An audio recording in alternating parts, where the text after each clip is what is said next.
Hello friends, welcome to Star Educational Institute.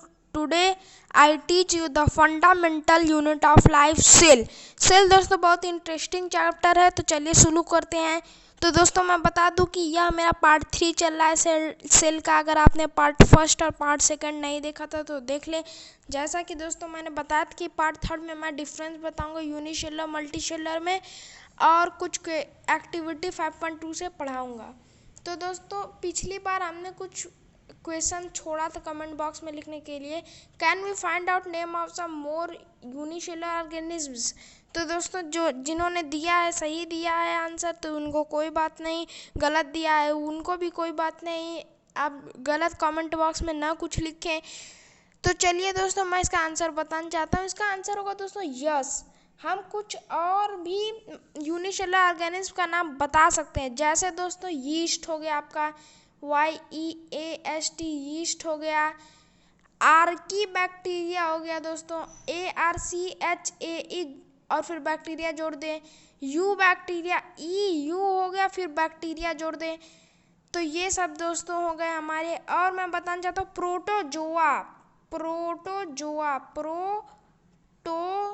Protozoa ये भी दोस्तों यूनिसेलुलर होते हैं। अमीबा एक प्रोटोजोआ ही है दोस्तों। तो चलिए हमने इसका आंसर बता दिया। अब एक्टिविटी 5.2 पे चलते हैं। We can try preparing temporary mount of leaf peel, tip of root of onion or even peel of onion of different sizes। हम चाहे तो टेम्परेरी माउंट लीफ पील पत्ते के छिलके का भी बना सकते हैं, रूट ओनियन के रूट का, प्याज के रूट का बना सकते हैं, और प्याज के छिलके के कई आकार का भी बना सकते हैं दोस्तों। After performing the above activity, ऊपर की एक्टिविटी को परफॉर्म करने के बाद, let us see what the answer to the following questions would be. चलिए देखते हैं कि इन सभी प्रश्नों का क्या हमें उत्तर मिलता है। Question number A, do all cell look alike in term of shape and size. क्या सारे सेल शेप एंड साइज में सेम रहते हैं। तो दोस्तों नो, सारे सेल शेप साइज में सेम नहीं रहते हैं। अभी आप दोस्तों यही नीचे पढ़ने वाले हैं। Question number B, do all cell look alike in structure. क्या सारे सेल एक जैसे स्ट्रक्चर के होते हैं।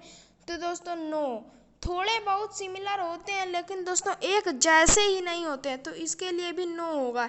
जैसे दोस्तों मैं बता देना चाहता हूँ, अभी आगे पढ़ेंगे दोस्तों। Could we find difference among cell from different part of a plant body. क्या हम विभिन्न प्लांट बॉडी मतलब विभिन्न पार्ट से प्लांट बॉडी के क्या विभिन्न सेल पा सकते हैं। तो दोस्तों इसका आंसर होगा यस। क्यों यस होगा दोस्तों, क्योंकि जैसे कि हम दोस्तों पत्ती में देखते हैं हरा हरा होता है और रूट में प्लांट के देखते हैं हरा हरा नहीं होता है। तो यह कारण है कि पत्ती में क्लोरोफिल उसके सेल में पाया जाता है और रूट में नहीं पाया जाता है। तो दोस्तों यह डिफरेंस हो गया। What similarities could we find. कुछ सिमिलरिटीज होती हैं, जैसे दोस्तों उसमें प्लाज्मा मेम्ब्रेन रहेगा, प्रोटोप्लाज्म रहेगा, किसी किसी में न्यूक्लियस भी रहता है दोस्तों। तो ठीक है दोस्तों, अभी आप आगे उसके बारे में पढ़ेंगे। तो चलिए आगे रीड करते हैं। अभी दोस्तों हम आपको बताएंगे यूनिसेलुलर और मल्टीसेलुलर में डिफरेंस, लेकिन आगे थोड़ा पढ़ लीजिए इसे। Some organism can also have cell of different kinds. कुछ ऑर्गेनिज्म जीव के पास अलग अलग प्रकार के सेल्स होते हैं। Look at the following picture, it depict some cell from human body. इन सभी पिक्चर को देखिए, यह कुछ सेल्स ह्यूमन बॉडी के हैं, जैसे smooth muscle cell, ovum, sperm दोस्तों, इन्हीं दोनों से हमारा क्या होता है reproduction. Bone cell, blood cell, nerve cell.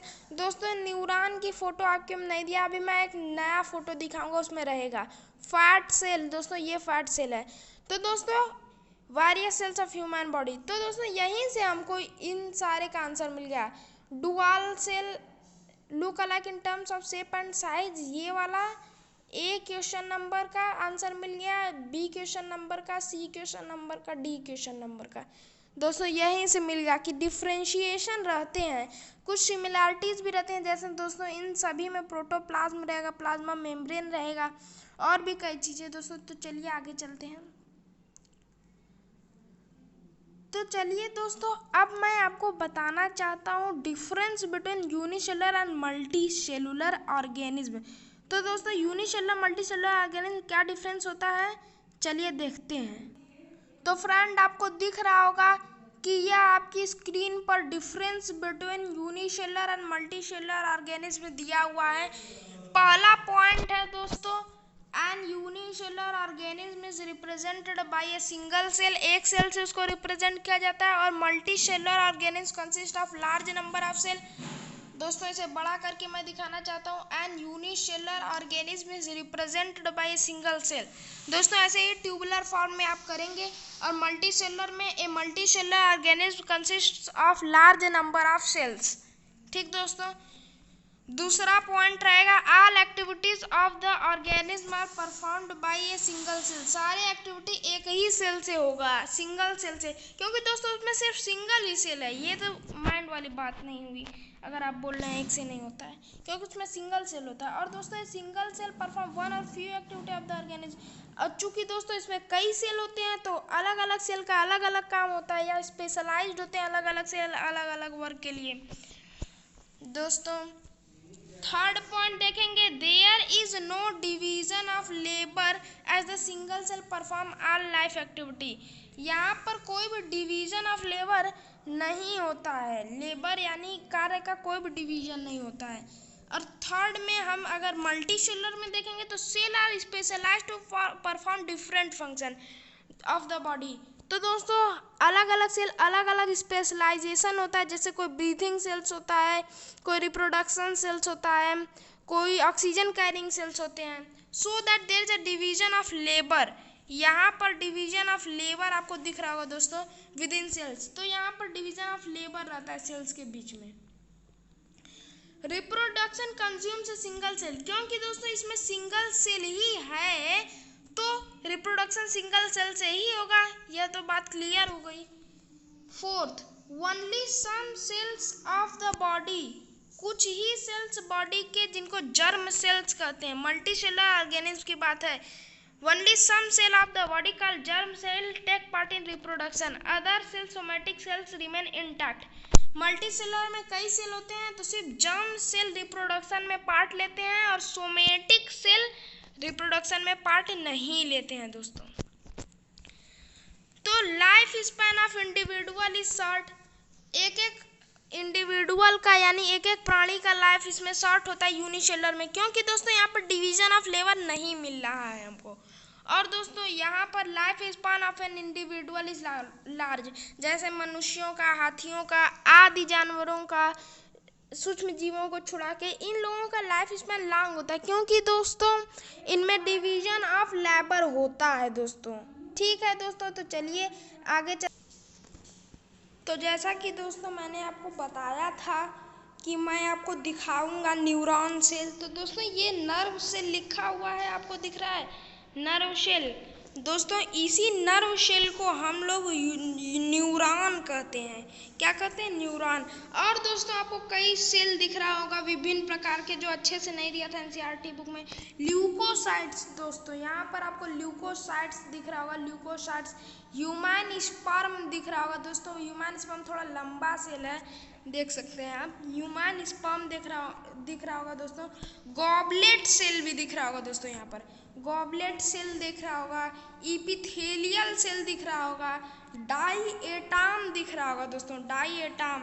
और सेराटियम सेल भी दिख रहा होगा दोस्तों, सेराटियम आप देख सकते हैं। अलग अलग स्ट्रक्चर है। लीवर सेल, लीवर में पाए जाने वाला सेल। क्रोमेटोफोर आपको दिख रहा होगा, गजब स्ट्रक्चर दोस्तों, ब्रांच लाइक है।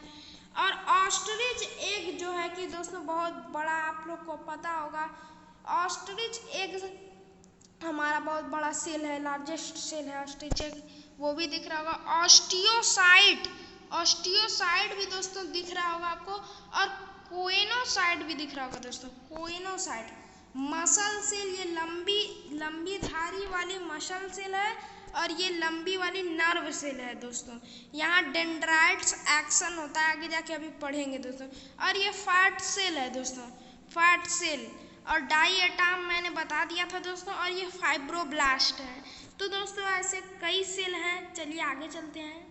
तो चलिए दोस्तों, आपको दिख रहा होगा एक्टिविटी 5.2 से आगे हम लोग चल चुके हैं। तो इस पे लिखा हुआ है दोस्तों, the shape and size of cells are related to the specific function they perform. दोस्तों किसी भी शेप, आप पूछेंगे क्यों भाई डिफरेंट रहता है शेप का सेल साइज, ऐसा क्यों होता है? तो दोस्तों उसके फंक्शन, जो वह फंक्शन परफॉर्म करता है उसके अकॉर्डिंग उसका शेप और साइज चेंज हो जाता है दोस्तों। Some cell like amoeba have changing shapes. दोस्तों अमीबा फाइगोसाइट्स होते हैं, जैसे कि दोस्तों ऐसे अमीबा रहेगा तो धीरे से यहाँ से चुपके से ऐसे निकाल लेगा, यहाँ से चुपके से, और ये फूड को धीरे धीरे ऐसे इंगल्फ कर लेगा। तो इस प्रोसेस को बोलते हैं दोस्तों फाइगोसाइटोसिस। तो अमीबा अपना चेंज करता है शेप। और दोस्तों एक फैक्ट की बात बता दूं, WBC भी फैगोसाइटोसिस करता है। WBC मान लीजिए बैक्टीरिया आया आपके इम्यून सिस्टम में अटैक करने के लिए, तो WBC अमीबा की तरह से बैक्टीरिया को इंगल्फ कर लेता है। तो WBC का भी दोस्तों एक फिक्स शेप नहीं होता है। तो चलिए दोस्तों, इन सम केसेस, कुछ केसेस में cell shape could be more or less fixed, peculiar for a particular type of cell, for example nerve cell have a typical cell। तो दोस्तों मैं बता देना चाहता हूँ, सेल का शेप मोर या लेस फिक्स्ड होता है। जैसे लेस फिक्स्ड दोस्तों WBC में कभी भी चेंज हो जाता है, मोर फिक्स्ड दोस्तों RBC में, क्योंकि दोस्तों RBC को ऑक्सीजन कैरी करना रहता है तो उसका एक लार्ज सरफेस एरिया होता है, इसी बाइकनकेव उसका शेप होता है। क्यों? ताकि उसको लार्ज सरफेस एरिया मिले ऑक्सीजन को कैरी करने के लिए। तो दोस्तों उसका फिक्स होता है, मोर फिक्स होता है, लेकिन WBC को इनगल्फ करना रहता है तो उसका लेस फिक्स होता है।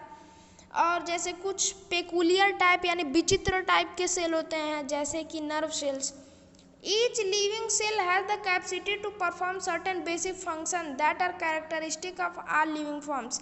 सारे लिविंग सेल के पास कैपेसिटी होता है वह बेसिक फंक्शन को परफॉर्म करने का, जो कि कैरेक्टरिस्टिक, जिससे कि लक्षण मिलते हैं किसी लिविंग फॉर्म के, उसे पता चलता है कि वह कौन प्रकार का प्राणी है, कौन सा लिविंग फॉर्म है।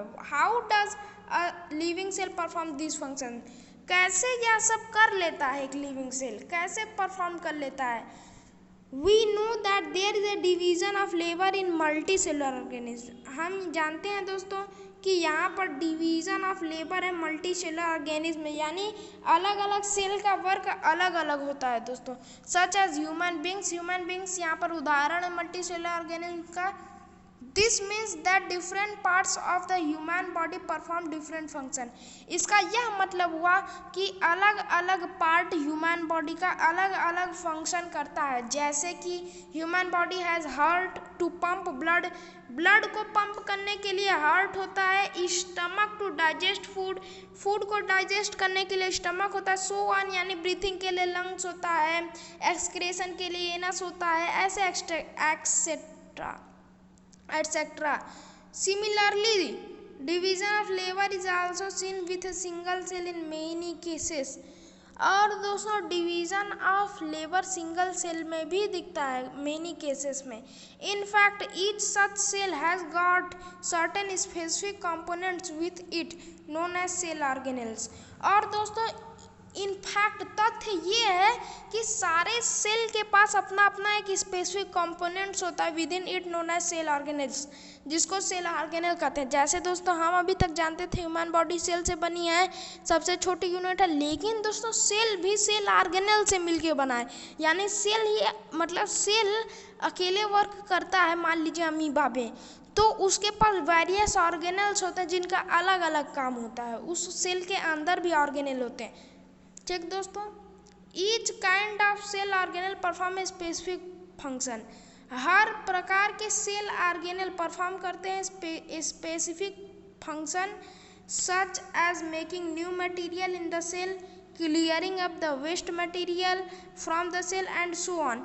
जैसे कि कुछ का काम होता है नए मटेरियल को बनाना, जैसे माइटोकॉन्ड्रिया हो गए दोस्तों, और भी गोल्जी बॉडीज पैक करते हैं प्रोटीन्स, और एंडोप्लाज्मिक रेटिकुलम राइबोसोम की मदद से प्रोटीन बनाते हैं।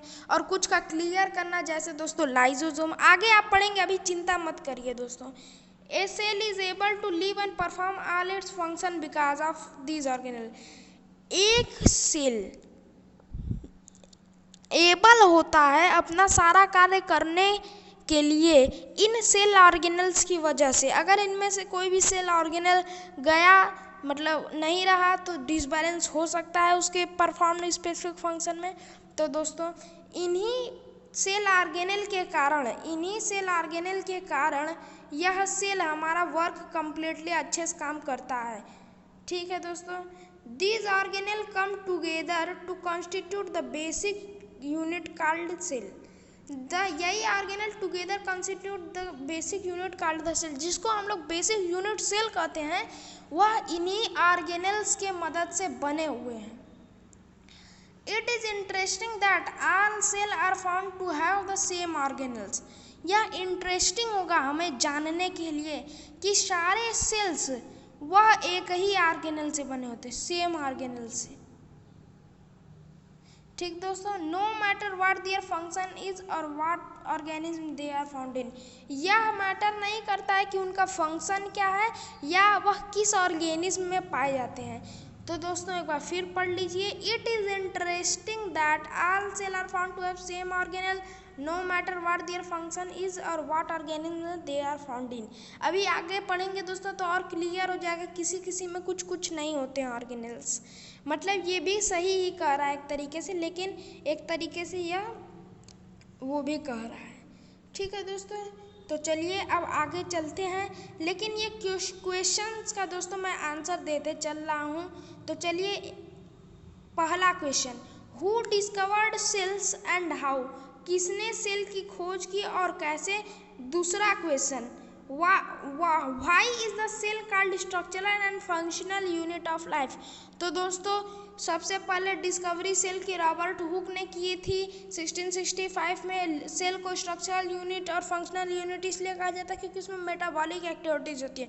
दोस्तों इसको अच्छे से समझाने के लिए मैं अभी आपको एक पिक्चर दिखा रहा हूँ।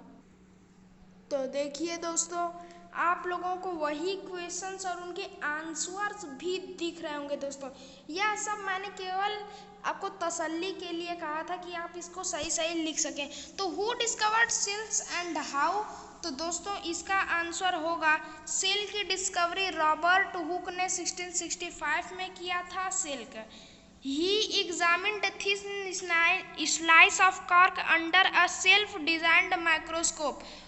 उन्होंने थिन स्लाइस ऑफ कार्क को एग्जामिन किया था under a self designed microscope और observe that cork cell resemble the structure of honeycomb. The latter considered of many tiny compartments, जिसमें कि कई छोटे छोटे कंपार्टमेंट्स हैं। Hooke called them cellulae, Hooke ने उन्हें सेल्यूले कहा था, सिंगुलर सेल्यूला। लैटिन में उसे सेल्यूला बोलते हैं सिंगुलर में, और प्लूरल में सेल्यूले बोलते हैं। नाउ टर्म्ड सेल्स, आजकल सेल बोला जाता है। तो दोस्तों सेल्यूला इज ए लैटिन, दोस्तों यहाँ पर दिख रहा होगा आपको, cellula is a Latin name which means a little room, जिसका मतलब होता है little room. Such room were also present, ऐसे रूम प्रेजेंट होते हैं मोनास्ट्री में। मोनास्ट्री में भी दोस्तों ऐसे ही रूम्स प्रेजेंट होते हैं, तो आप इसे गड़बड़ाइएगा मत दोस्तों, मोनास्ट्री में भी ऐसे ही रूम। तो दोस्तों एक बार फिर देख लीजिए, Robert Hooke in 1665 discovered the cells. दोस्तों आप इसका स्क्रीनशॉट ले सकते हैं। He examined a thin slice of cork under a self designed crude microscope and observed that the cork resembled the structure of honeycomb. The latter considered of many tiny compartments. Hook called them cellulae, Singer cellula, now termed cells. Cellula is a Latin name which means a little room. Such rooms were also present in monasteries. दोस्तों monasteries में present होता है ऐसे। Why is the cell called the structural functional unit of life? क्यों cell को structural और functional unit of life बोला जाता है? तो दोस्तों इसका आंसर होगा all living organism are made up of cell, सभी जीवधारी सभी जीव जंतु सेल से मिलकर बने हुए हैं। Thus cell is the structural unit of life, इसलिए सेल को स्ट्रक्चरल यूनिट ऑफ लाइफ बोलते हैं। Each living cell has the capacity to perform certain basic function. सारे लिविंग ऑर्गेनिज्म के पास कैपेसिटी होती है ताकि वो परफॉर्म करे certain basic function that are characteristics of living organism, जो कि सारे लिविंग फॉर्म्स का कैरेक्टरिस्टिक होता है। Each cell acquired distinct structure and function. सारे सेल के पास अपना डिस्टिंक्ट स्ट्रक्चर और फंक्शन होता है due to the organisation of its membrane and cytoplasmic organelles. क्योंकि दोस्तों यह किस लिए होता है कि उनका स्ट्रक्चर और फंक्शन अलग अलग होता है, क्योंकि उनका मेम्ब्रेनस जो ऑर्गेनाइजेशन होता है और साइटोप्लाज्मिक ऑर्गेनल वह स्पेसिफिक वे में एक दूसरे से अलग होते हैं और each kind of cell organelle perform a specific function. सारे प्रकार सेल ऑर्गेनल एक स्पेसिफिक फंक्शन को परफॉर्म करते हैं, such as making new material in cell. नए नए मटेरियल बनाते हैं सेल में। क्लियरिंग ऑफ वेस्ट मटेरियल दोस्तों, जैसे लाइसोसोम वेस्ट मटेरियल बनाता है, वेस्ट मटेरियल को हटाता है। Utilization of oxygen in oxidation of food and energy production mitochondria करता है दोस्तों। Movement microtubules containing spindle cilia flagella ये सब भी होते हैं कई सेल्स में। Cell is able to live and perform all its function because of this organelle. Cell जीने के और सारे एक्टिविटी को परफॉर्म इन्हीं ऑर्गेनल की मदद से वह करता है। These organelles together constitute the basic unit of structure and function called the cell। यही ऑर्गेनल जो है कि दोस्तों वह together constitute the basic unit of structure and function called the cell। तो इस तरह से हमको cell is called the structural and functional unit of life. दोस्तों मैं एक बार पूरा पढ़ दे रहा हूँ, आप लिखना चाहे तो लिख लें। All living organisms are made up of cells, thus cell is the structural unit of life. Each living cell has the capacity to perform certain basic functions that are characteristics of all living forms. Each cell acquires distinct structure and function due to organization of its membrane and cytoplasmic organelles in a specific way. Each kind of cell organelle perform a specific function such as making new materials in cell, जैसे कि chloroplast दोस्तों, ribosome, clearing up the waste material from the cell, lysosome जैसे दोस्तों ये सब clear करते हैं और क्लोरोप्लास्ट लाइसोसोम नई चीज़ बनाते हैं। Utilization of oxygen in oxidation of food, oxygen का यूटिलाइज करने में जैसे oxidation of food, energy production mitochondria, movement microtubules containing spindle cilia flagella etcetera. A cell is able to live and perform all its function because of these organelles.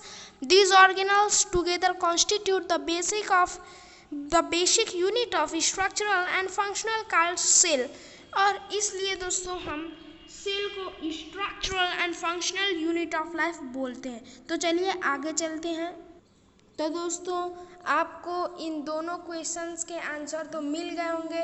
दोस्तों अभी मुझे याद आया कि दोस्तों कई लोगों को मोनास्ट्रीज में दिक्कत हो रही थी। मोनास्ट्रीज दोस्तों वह प्लेस होता है जहाँ पर सिद्ध ऋषि मुनि रहते हैं।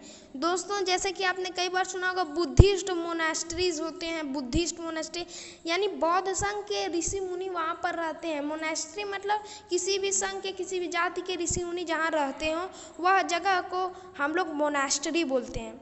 तो चलिए दोस्तों आगे चलते हैं। What is a cell made up of? एक सेल किससे बना होता है? What is the structural organization of a cell? क्या है सेल का स्ट्रक्चरल ऑर्गेनाइजेशन? तो चलिए दोस्तों इसी पे आज की वीडियो हमारी अभी शुरू करेंगे। मतलब हम लोग शुरू किए हुए हैं लेकिन अब चलिए ये कंटेंट पढ़ेंगे। We saw above that cell has special components। हमने अभी देखा कि सेल जो है कि कई स्पेशल कंपोनेंट्स जिन्हें ऑर्गेनल कहते हैं उनसे मिलकर बने होते हैं। तो how is a cell organised? Cell किसी भी चीज़ को दोस्तों आपको ऑर्गेनाइजेशन करना होता है, उसका ऑर्गेनाइज्ड करना होता है। तो कैसे सेल ऑर्गेनाइज्ड होते हैं वही पढ़ेंगे हम। If we study a cell under a microscope, अगर हम सेल को माइक्रोस्कोप के नीचे अगर हम पढ़ते हैं, we would come across 3 feature in almost, हम उनके 3 विशेषता फीचर को देखेंगे। तो दोस्तों ये देखते हैं, every cell 3 special features in almost every cell, यानी सभी सेल में लगभग 3 फीचर रहते ही हैं दोस्तों, जो है कि plasma membrane, nucleus and cytoplasm. Plasma membrane, nucleus और साइटोप्लाज्म सारे सेल में दोस्तों रहेंगे, यह याद रखिएगा आप लोग। All activities inside the cell and interaction of the cell, सारे एक्टिविटी जो कि सेल के अंदर होते हैं और interaction of the cell, cell का इंटरैक्शन किसी दूसरे सेल से या उसके मेम्ब्रेन से विथ इट्स इन्वायरमेंट्स, या दूसरे सेल से या इन्वायरमेंट से, are possible due to this features. इन फीचर्स के कारण वह अपने इन्वायरमेंट सब्सटेंसेस से, यानी दोस्तों बाहर की चीज़ों से इंटरैक्शन कर सकता है इन फीचर्स के कारण। Late us see how. अब दोस्तों यह ऑर्गेनल्स की बात करेगा, ऑर्गेनल्स नहीं दोस्तों कहा जा सकता है, वह एक बहुत ही 3 इम्पॉर्टेंट फीचर है जो कि सेल को कंट्रोल करते हैं, जो कि हमारे दोस्त पहला प्लाज्मा मेम्ब्रेन या सेल मेम्ब्रेन होता है दोस्तों, और आप देख सकते हैं दूसरा हमारा सेल वॉल 5.2.2 दोस्तों, दूसरा हमारा सेल वॉल होता है, और तीसरा हमारा न्यूक्लियस होता है दोस्तों। यह 3 के बारे में यहाँ पर बात हो रही थी दोस्तों। तो इन तीनों की चर्चा हम अगले वीडियो में करेंगे, और अगले वीडियो में, अब इसके बाद दोस्तों सेल ऑर्गेनेल चलेंगे, तो वो अगले वीडियो में बताऊंगा आपको। तो ठीक है दोस्तों, आज हमने एक्टिविटी 5.2 से cell made up of organisations का पढ़ लिया। अब हम उसके ऑर्गेनाइजेशन के बारे में और डीपली जाएंगे, प्लाज्मा मेम्ब्रेन, सेल मेम्ब्रेन अगले वीडियो में बताऊंगा। तो दोस्तों आपको मुझे पता ही है कि आपने मुझे ढेर सारा प्यार दिया, यह वीडियो बहुत पसंद है आपको, तो दोस्तों चैनल को सब्सक्राइब करिए, लाइक करिए, शेयर करिए। और दोस्तों कोई भी डाउट हो या कोई क्वेश्चन मैंने पूछा हो उसे आंसर आपको बताना हो, तो दोस्तों उसे कमेंट बॉक्स में लिखिए, गलत बातें मत लिखिए दोस्तों, आंसर्स लिखिए, अच्छे आंसर्स। अगर दोस्तों आपको नहीं आता कोई बात नहीं, वो भी लिखिए, मैं आपको अगले वीडियो में बताता रहूँगा जो भी क्वेश्चन मैंने पूछा है। और दोस्तों जो भी मैं फैक्ट्स बताता हूँ या आंसर क्वेश्चन के बताता हूँ वो लिख लिया करिए, क्योंकि वह बहुत इंपॉर्टेंट होते हैं। तो bye bye, take care from कोविड-19 एंड सब्सक्राइब माई चैनल।